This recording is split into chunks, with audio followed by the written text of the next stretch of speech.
This is Dr. Ron Kaiser talking about enthusiasm today. Enthusiasm is the most underrated of emotions, I believe, and we'll talk about why in just a few moments.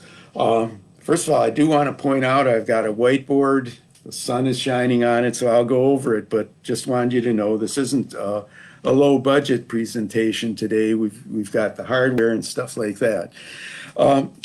Enthusiasm has kind of been defined as enjoyment, interest, eager enjoyment of what's going on in your life. To be able to approach things with enthusiasm means that you have an interest in life. It means you have an interest in enjoying and putting forth your best effort moving forward. Now, there are things that are enthusiasm killers as far as I'm concerned. One of those is chronic pain. It's very hard to be upbeat when you're in pain all the time. One of the things is aging, and that's where we're going to get into some of these quotes. And one of them, one of the enthusiasm killers is the lack of meaning in one's life. Now, these are areas in which I've worked for quite a while, and I hope that I can contribute to our general knowledge by dealing with it a bit in these few minutes that we have. Now, Aldous Huxley has talked about, for those of you who can't see because the light is shining on it, the secret of genius is to carry the spirit of the child into old age, which means never losing your enthusiasm. Henry David Thoreau said, "None are so old as those who have outlived enthusiasm."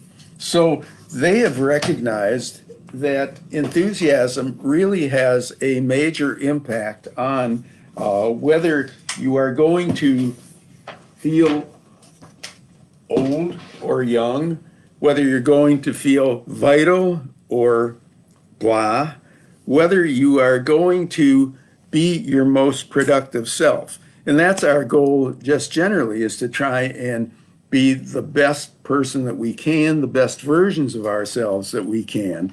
I think now that we've done that, I might move in a little more. So how do we do that? The first thing to recognize is that we do have some control over the way in which we function, the parameters in which we function. Now, again, we've got certain things that work against that. One is this matter of aging.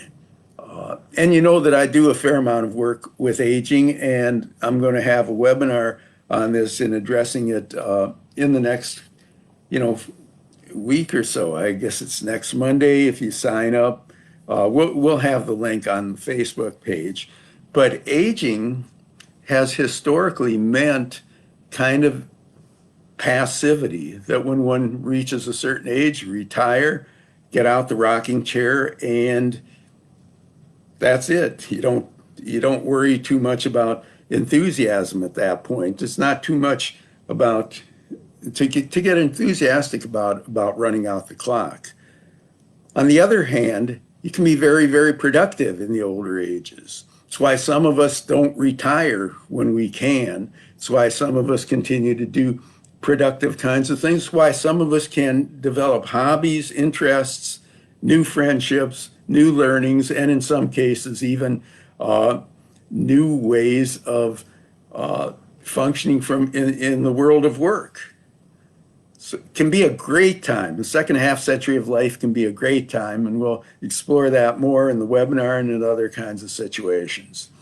For a long time, I've worked in the headache area, and with headaches, it's very difficult to maintain enthusiasm at a time when you're in chronic pain. You have constant reminders of the fact that you're in pain. But the pain is one part of your identity. It's not your entire identity. If you can accept the fact that you not only have whatever it is, headache, backache, whatever type of chronic pain you may have, that's one part of you. But you're also a person who has various kinds of interests. You are dealing with situations in which you're a spouse, a son, daughter, father, mother, lots of different things that make up your identity. And therefore, if we can concentrate on what part of my identity can I get enthusiastic about, then let's develop it. Which brings us to the matter of meaning. If there is no meaning, no real sense that what you're doing in your life is very important to anybody, including yourself, that's kind of an enthusiasm killer. It's hard to get up, go to work every day in a job that you think is meaningless, hard to then come home to a spouse who you think doesn't appreciate you, hard to hard to not feel overwhelmed when there is no meaning in life.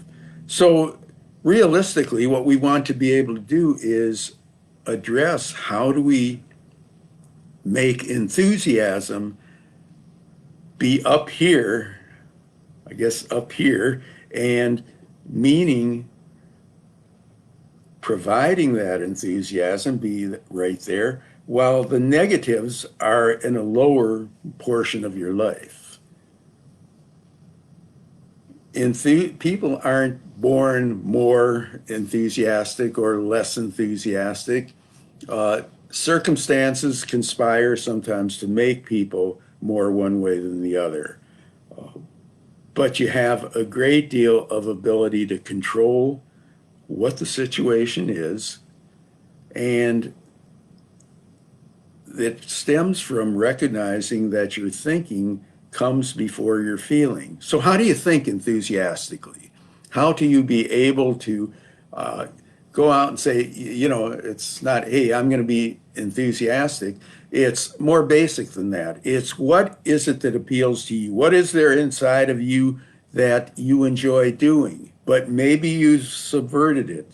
Maybe it goes back to childhood and somebody said that what you really like to do isn't very important.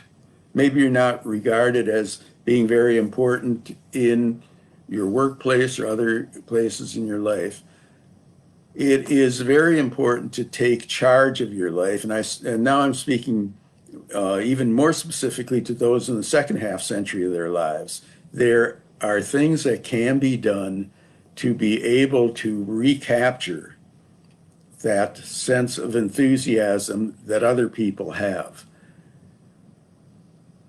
Enthusiasm is not a neutral emotion, it's a higher level emotion.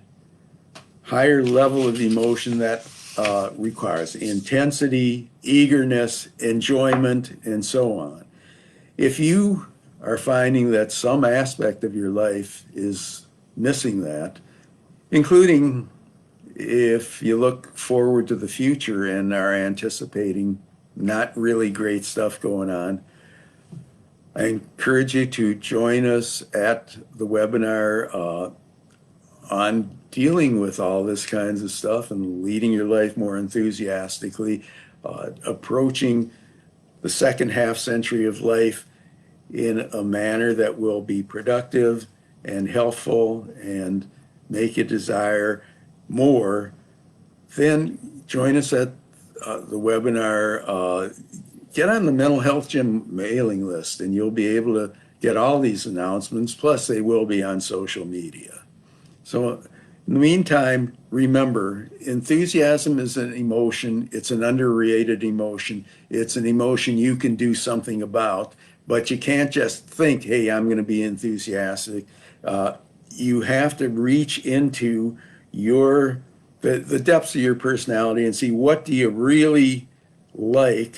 Is that being fulfilled, or are there ways in which you can do it? Because those of us who are leading positive lives are pretty enthusiastic. I can pretty much guarantee you that those of us who are, that there's a whole lot of us who are leading enthusiastic, positive lives and going forward with that. So till the next time, it's Dr. Ron Kaiser, promoting enthusiasm and all kinds of positive ideas that lead to wellness.